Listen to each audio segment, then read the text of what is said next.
สวยน้ำใสน้ำใจสะอาด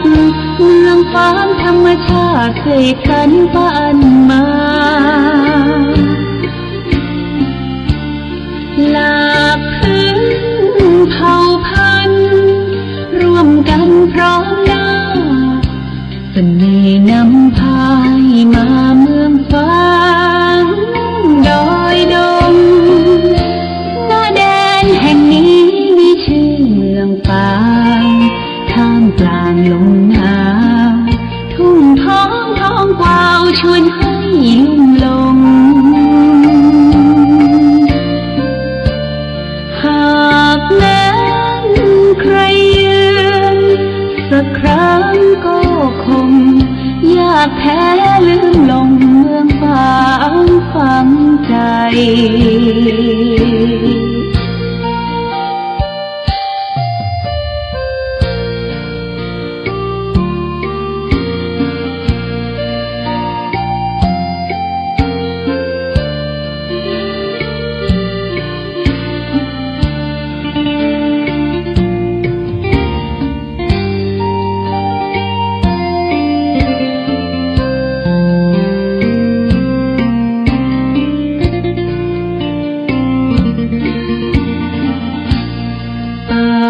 สวยน้ำใสน้ำใจสะอาดเมืองฟ้าธรรมชาติเคยกันปันมาหลากพื้นเผ่าพันธุ์ร่วมกันพร้อมหน้าเสน่ห์นำพายมาเมืองฟ้าดอยดงแห่งนี้มีชื่อเมืองฟ้าท่ามกลางลมหนาวทุ่งท้องกวาวชวนให้ลุ่มลงหากแม้นใครยืนสักครั้งก็คงอยากแพ้ลืมลงเมืองฟ้าฝังใจ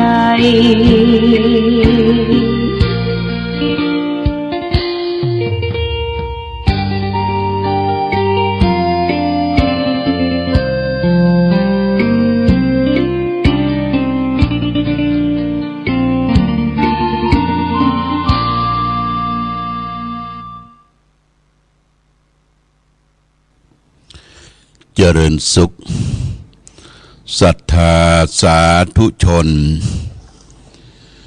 ญาติโยมท่านพุทธบริษัททั้งหลายวันนี้รายการธรรมประทีปส่องต่างก็ได้มาพบปะกับพ่อแม่พี่น้องศรัทธาสาธุชนญาติโยมแห่งครั้งหนึ่งวันนี้เป็นวันเสาร์เป็นวันหยุดเสาร์อาทิตย์ที่หยุดการหยุดงานของข้าราชการบ้านเมืองที่จะไปติดต่อประสานติดต่อกับราชการเพิ่นหยุดวันเสาร์อาทิตย์ส่วนพี่น้องที่ทำการเกษตรกรรมการเพาะปลูกการค้าการขายแม่ค้านายขายต่างๆก็ทำหน้าที่ของแต่ละท่านแต่ละคนก็เขาจะหยุดวันใดเมื่อใดเขาก็กำหนดเองวันนี้เช่นเดียวกันเป็นวันเสาร์ก็ขอเชิญญาติโยมผู้ปฏิบัติธรรมประจำวันเสาร์ได้คืนวัดปฏิบัติธรรมที่วัดพระพุทธบาทอุดมเป็นแหล่งปฏิบัติธรรมแห่งที่21ของจังหวัดเชียงใหม่เป็นประจำทุกวันเสาร์นะญาติโยมเริ่มตั้งแต่9 โมงไปจนถึง11 โมงเก่งก็วันนี้หลวงพ่อก็อยู่ที่วัดร่วมกันประพฤติปฏิบัติธรรมในฐานะที่เราและท่านทั้งหลายยังเป็นปุถุชนเนี่ยคือเป็นชนที่หนาด้วยกิเลสความโลภความโกรธความหลงยังมีอยู่ในจิตใจการดำเนินชีวิต การกินการอยู่การดำเนินที่ผ่านพ้นมาเราจะได้พิษศีลพิษธรรมศีลห้าข้อใดมันบกขาดตกบกพร่องไปเช่นการฆ่าสัตว์ตัดชีวิตการเบียดเบียนทรัพย์สินคนอื่นเขาการเล่นจู้สู่นางการกล่าวอู้ปดมดเท็จการดื่มเสพติดสิ่งหื้อโทษสุรายาเมาเป็นต้นที่มันเป็นโทษเป็นตาเป็นทุกข์ในจิตในใจของตนเองเขาก็แก้ไขปีใหม่เนี่ยตั้งตนตั้งใจให้ดีขึ้นนะญาติโยมตั้งตนตั้งใจให้ดีขึ้นเราก็จะพบแต่ความสุขความเจริญความรุ่งเรืองในชีวิตในครอบครัวสังคมเฮาต่อไปวันนี้หลวงพ่อก็จะเอาเรื่องของโภชนะทานกถาว่าด้วยการถวายอาหารทานอันนี้พระพุทธเจ้าตรัสไว้ในพระไตรปิฎกนะญาติโยมนะโภชนะสูตรโภชนะสูตรสุมหาวรรคปฐมปณศาสตร์อังปัญจกถาพระไตรปิฎกเล่มที่22หน้าที่37พระพุทธเจ้าเปิ้นตรัสว่าอายุโทภรโททีโรวันนะโทปฏิภาณโทสุขัสสะมาตาเมทวีสุขังโสอธิคัจฉติซึ่งแปลเป็นภาษาไทยก็แปลว่าปราชญ์ผู้มีปัญญาให้อายุย่อมได้อายุให้พละย่อมได้พละให้วรรณะย่อมได้วรรณะให้ปฏิภาณย่อมได้ปฏิภาณให้สุขะย่อมได้สุขะคือความสุขนี่อย่าปราชญ์นะปราชญ์ผู้มีปัญญาท่านผู้รู้มีพระสัมมาสัมพุทธเจ้าเป็นต้นเป็นประธานในปราชญ์นะญาติโยมท่านก็แปลว่าอายุโทภรโททีโลปราชญ์ผู้มีปัญญาให้อายุย่อมได้อายุคนเฮานี่ถ้าเฮาช่วยเหลือเฟื้อฟายอนุเคราะห์สงเคราะห์แก่บุคคลอื่นให้อายุแก่ไปต่อไปเติมอย่างเฮาได้ช่วยเหลือผู้เฒ่าผู้แก่พ่อแม่ศรัทธาญาติโยมผู้ไข้เจ็บป่วยติดเตียงเนี่ยเฮามีอย่างไปแบ่งปันให้เฮาให้อายุแก่ท่านทั้งหลายเหล่านั้นเฮาก็ได้อายุยืนญาติโยมนะอายุโทภรโททีโรพระผู้มีปัญญาให้อายุย่อมได้อายุวันนะโทปฏิภาณโทให้พละย่อมได้พละให้พละฮือกำลังญาติโยมกำลังเปิ้นมีกินมีตานมีงานไปช่วยยกเต็นยกหยังช่วยทำสำรับกับเขายกจากที่หนังมีรถมีอย่างก็ไปช่วยเปิ้นคนนั่นคนนี้เรียกว่าให้พละให้กำลังเนี่ยก็ย่อมได้กำลังเอาก็ได้กำลังตัวต่อไปสุขัสสะมาตาเมทวี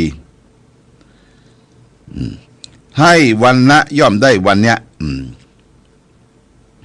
ให้วันนะย่อมได้วันนะโทปฏิภาณโทให้วันนะย่อมได้วันนะให้พละย่อมได้พละสุขัสสะ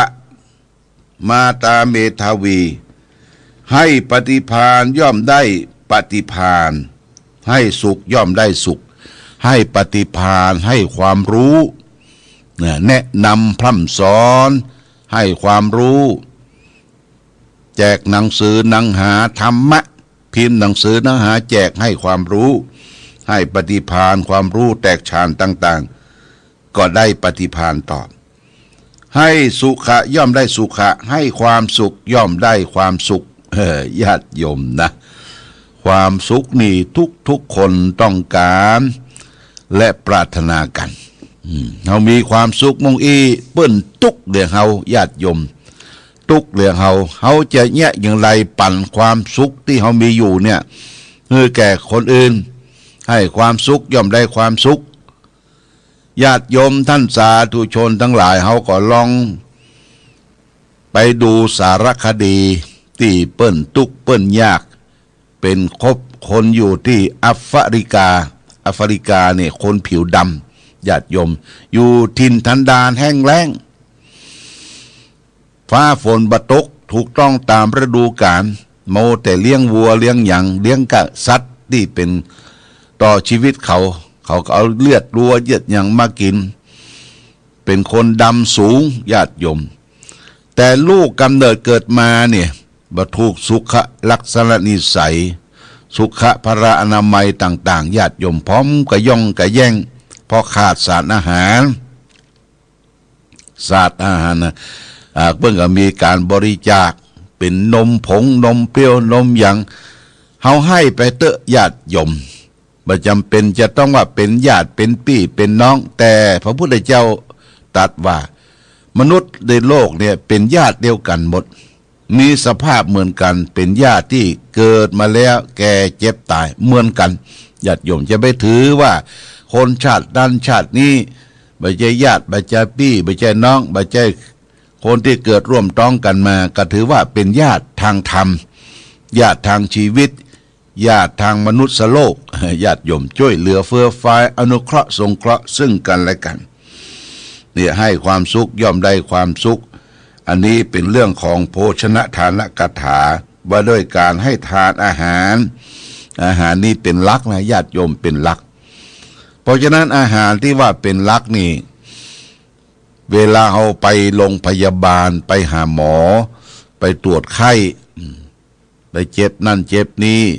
เปิ้นจะถามว่ากินข้าวได้ก่อเนี่ย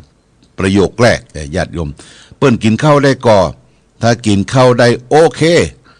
เพราะว่าอาหารเนี่ยเป็นปัจจัยเป็นยาสำคัญประเสริฐที่สุดละอาหารเนี่ยข้าวเนี่ยกินข้าวได้ก่อนี่ถ้ากินข้าวได้มาเป็นยังบ่ตาย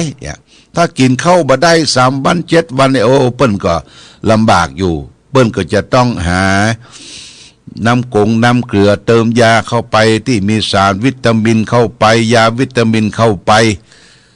เพื่อไปทดแทนอาหารที่กินเข้าเพราะฉะนั้นอาหารที่เฮากินลงไปนะมันเป็นยาญาติโยมนะเป็นยาวันนั้นไปฉันอาหารป่าที่แม่แจ่มญาติโยมที่บ้านโยมเพ็ญศรีเปิ้นทำสำรับกับเขามาเปิ้นว่าอาหารป่าหลวงพ่อเป็นผักไม้ไส้เขือเป็นน้ำพริกต่อ เป็นอันอย่างหลายๆอย่างเป็นผักต้มพังอย่างนี้อาหารป่านี่ญาติชมอาหารป่าเป็นอาหารที่บ่เป็นพิษเป็นภัยต่อที่เฮาบริโภคลงไปถ้าไปกินกินเนื้อเฟยกินยาเสพติดกินเหล้ากินสุรายาเมาแอลกอฮอล์เข้าไปเนี่ยมันเป็นพิษทั้งนั้นเป็นพิษที่ไปฉโลมไปไม่จิตไม่ใจไม่ต้องไม่ไส้ก็เพราะเฮาจะวากจะมีแผลเพราะกินเหล้าเข้าไปนะกินสุราเข้าไปเหล้าสุราบะเดียวนี้ทำเองกันเองต้มเองแต่ไปขออนุญาตจากทางการขออนุญาตจากทางการได้ดีกรีบอกว่ากันญาติโยมดีกรีเหล้าเนี่ยเอาหญ้าคาไปจิเหล้าถึงวันเอาไปไฟไปเผาดิบุ๊บปุ๊บโตมันเกินกว่าแอลกอฮอล์นะนี่ญาติโยมอันเนี้ยอันตรายไปเผาปอดเผาไส้ไปเผาลำคอปากโห่ห้าไปเผาเนื้อเผาหนังบ่มีผิวพรรณวันนะญาติโยมนั้นเผาเนื้อเผาหนังมันเป็นสิ่งที่เผาผลาญร่างกายเรานี่ฝากไว้เนอเลือกบริโภคอาหารที่มีประโยชน์ต่อร่างกายพระพุทธเจ้าได้เราได้พิจารณาอาหารเรียกว่าอาหารที่จะเป็นโภชนาการต่อร่างกายปัจเจเวกคือพิจารณาเหตุก่อนจึงบริโภคต้องไปรับอาหารอย่างเปิ้นทำสำรับอาหารกับข้าวบุฟเฟ่ญาติโยมคำว่าบุฟเฟ่นี่มันมีหลายอย่างเปิ้นทำใส่จานใส่กระมังใส่อย่างภาชนะไว้เขาก็เอาจ้อนเป่าเอาถ้วยเป่าจ้อนไปตักเข้าก่อนเข้านี่เป็นหลักนะเข้านี่เป็นหลักแล้วก็พิจารณาอาหารเนี่ยอันใดที่มันถูกธาตุถูกตัวเขาบ่มันเป็นพิษเป็นภัยเขาก็เอาอันนั้นเอาน้อยหนึ่งญาติโยมจะไปเอานักเพื่อคนตั้งหลังตัวเวลาไปตักอาหารเนี่ย บางทีตาเขาไปสัมผัสอาหารโอ้อันนี้มันน่าจะล้ำอร่อยตรงโต๊ะไปตักเอามดคนตั้งหลังมดปึ๊ดมาได้กินสักกรรมนี่ญาติโยมนะอย่างเขาไปสังเกตสังกาเพิ่นมีโรงทานที่ไหนก็ตามเลยญาติโยมอาตมาก็ไปนั่งสังเกตมันไม่ใช่เอาเฉพาะปอกินนะใส่ถุงใส่หยังห่อเพิ่นว่าเจ๊ห่อไปตัว อัดโทห่อเสร็จรถบางทีก็คิ้วโบไปพระพุทธเจ้าสอนว่าคือโภชเนมัตตัญญูตารู้จักประมาณในการบริโภคการกินอาหารจะไปชันนักจะไปกินนักจะไปกินน้อยอดหิวหิวโชยต่อร่างกายคือกินแต่พอดีบริโภคอาหารที่มีประโยชน์ต่อร่างกายนี่ของเรื่องโภชนานะกถาว่าด้วยการบริโภคอาหารถวายอาหารเอาไปถวายอาหารแก่สังฆพระสงฆ์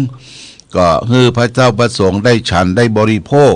ก็เลือกอาหารที่ดีมีประโยชน์อาจจะเกิดมาจากธรรมชาติหน้าฤดูกาลญาติโยมหน้าฤดูกาลก็ไปถวายแล้วเขาก็จะได้บุญได้กุศลคนเขาจะอยู่ด้วยอาหารเวลาจะฉันอาหารกินอาหารเปิ้นจึงปัจเจเวกก่อนปาติสังขายโยนิโสปินทะปาตังปฏิเสวาเนี่ยอาหารที่บิณฑบาตมาแล้วบริโภคแต่พอดีอย่าไปกินเกินจะไปบริโภคเกินได้มาแล้วอย่างอาหารบิณฑบาตอาตมาภาพก็บอกคือพระคือเนนที่ญาติโยมใส่บาตรนะเป็นของที่มีค่าทั้งนั้นญาติโยมคิดเป็นสตุ้งสตางค์ได้มาแล้วจะไปกินขว้างโบะขว้างบะบางทียังเต็มบาตรอยู่เอาไปทิ้งเนี่ยทิ้งมาก็กินบ่ได้ยังก็กินบ่ได้มันเป็นประโยชน์ต่อร่างกายคนอื่นที่เปิ้นอยู่วัดอยู่วาก็แบ่งปันอาหารเพื่อความสุขให้แก่บุคคลอื่นจะไปบริโภคเฉพาะผู้เดียวนะญาติโยมนะแบ่งกันกินกันใจไก่จะงามก็เพราะขนคนจะงามก็เพราะแต่งคนที่ไม่เสริมไม่แต่งงามด้วยคุณธรรมอะไรอันนี้เป็นปริศนาปัญหาธรรมโบราณเปิ้นได้เพียนว่าคนเฮาบ่เสริมบ่แต่งเนี่ยงามเพราะอย่างงามด้วยคุณธรรมธรรมะ2ประการ1ขันติความอดทน2โสรจะความสงเงี่ยมเจียมตนนะญาติโยมนะใครมีความอดทนนี่เป็นคนงามอยากจะเป็นคนงามอย่าไปวู่วามโกรธง่ายทำตนเห็นแก่ได้จะไปหวังน้ำใจจากเพื่อนจากฝูงญาติโยมเขาจะเป็นคนงามเป็นคนเลอเลิศประเสริฐต้องมีความอดทนแล้วก็ธรรมะตัวที่2คือโสรจะคือความสงเงี่ยมเจียมตนเจียมใจเป็นคนที่มีคนอ่อนน้อมถ่อมตนต่อผู้รักผู้ใหญ่ต่อพบปะครูบาอาจารย์พระเจ้าพระสงฆ์เนี่ยมีโสรจะความสงเงี่ยมเจียมตนฝากหลักธรรมะขันตินี่เป็นหัวใจนะเป็นหัวใจของผู้ปฏิบัติธรรมทุกท่านบอกว่าทั้งทางโลกและทางธรรมคนใดถ้าขาดความอดทนนะบ่สามารถที่จะทำอย่างให้เกิดความสำเร็จได้ทนกลากกรรมทนต่อทำการทำงานทนลำบากทนต่อความเจ็บไข้ได้ป่วยและสุดท้ายทนเจ็บใจได้เนี่ยสุดยอดไผทนเจ็บใจได้สุดยอดไผจะว่าเฮาง่าวเฮาเสอะเป็นบ้าใบสึงตึงเป็นหมูเป็นหมาก้มหน้ารับตาจะไปต่อล้อต่อเถียงเอาคือมีความอดทนเมื่อเขาบ่ต่อล้อต่อเถียงเขาก็เป็นกำแพงป้องกันตัวเองนะคนที่อู้จาว่ากล่าวเขานะก็เป็นผลสะท้อนย้อนสู่ตัวเขามันไม่ใจดีญาติโยมพระพุทธเจ้าสอนว่ากรรมอู้กรรมปากกระโชกโคกห้ากรรมมุสาวาทพูดเท็จมันเป็นสะท้อนเป็นกรรมปริบดีเป็นการบั่นทอนสุขภาพจิตเพราะฉะนั้นอดรนทนเอาอย่างครูบาเจ้าศรีวิจัยเป็นอาทิเป็นตัวอย่างครูบาเจ้าศรีวิจัยเพิ่นสร้างปารมีเนี่ยไปสร้างวิหารหลวงไปสร้างคือหนทางขึ้นดอยสุเทพไปนั่งนักสร้างสะพานที่ไหนหลายที่มีคนชอบพ่องแล้วก็มีคนบ่ชอบ ติชินนินทาอิจฉาตาร้อนครูบาเพิ่นว่าได้บ้าตอบกล่าวตอบเป็นอหิงสาเป็นการบเบียดเบียนไผผู้ใด ญาติโยมเฮาจึงได้สร้างอนุสาวรีย์ครูบาศรีวิจัยเป็นชัยยะมงคลอยู่ที่บนวัดพระพุทธบาทอุดมตั้งหลังครูบาก็มีต้นบกอกครูบาประเด็นนี้แม่ชีลูก็เก็บบกอกว่าอย่าเอาแจกคน2 แก่นถ้าไปตั้งไว้ในถาดเนี่ยคนมังวามญาติโยมคนมังวามเอาไปคนเดียวเอาแจกได้กินคนละแก่น2 แก่นบกอกยาครูบาเจ้าศรีวิจัยมีเนอะหล่นจัดนักวันนี้แล้วก็จะได้จัดส่งให้ญาติโยมที่เปิ้นติดตามรายการเมื่อคืนที่แล้วแจ้งว่าอยากได้บกอกครูบานะขอส่งมาจะส่งไปที่หนึ่งที่ใดก็ประมาณ5 6 7 แก่นญาติโยมแยกกันไปอันนี้ก็แจ้งญาติโยมสาธุชนทั้งหลายเดี๋ยวปะพบกันวันนี้รายการธรรมะประทีปส่องต่างได้มาพบญาติโยมท่านสาธุชนทั้งหลายก็พอสมควรแก่กาลเวลาขอท่านทั้งหลายจงมีความสุขกายสุขใจนิราศจากโรคภัยไข้เจ็บทั้งหลายทั้งปวงรายการธรรมะประทีปส่องต่างขอลาก่อนขอผู้ฟังจงตั้งมั่นจิตหันษาโดยธรรมะขององค์พระพุทธาได้นำพาให้เกิดความสุขสงบเย็นขอเจริญพร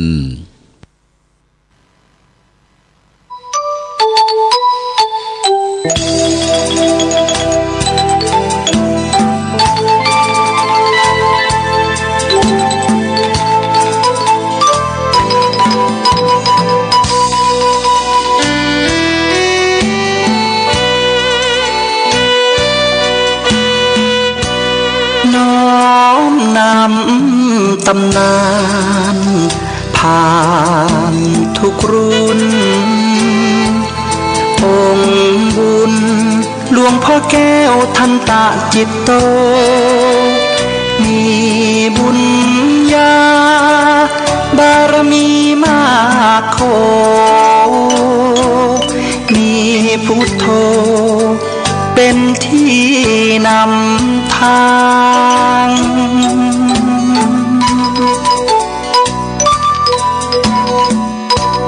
แคว้นแดนกำเนิดเกิดมาบ้านสันป่าคาอำเภอแม่อายตำบลแม่สาวของเมืองเชียงใหม่แดนในทินเนื้อลานนาจิตใจผ่องใสเป็นทุนมีการุณมีจิตเมตตาใฝ่หาธรรมะน้อมนำ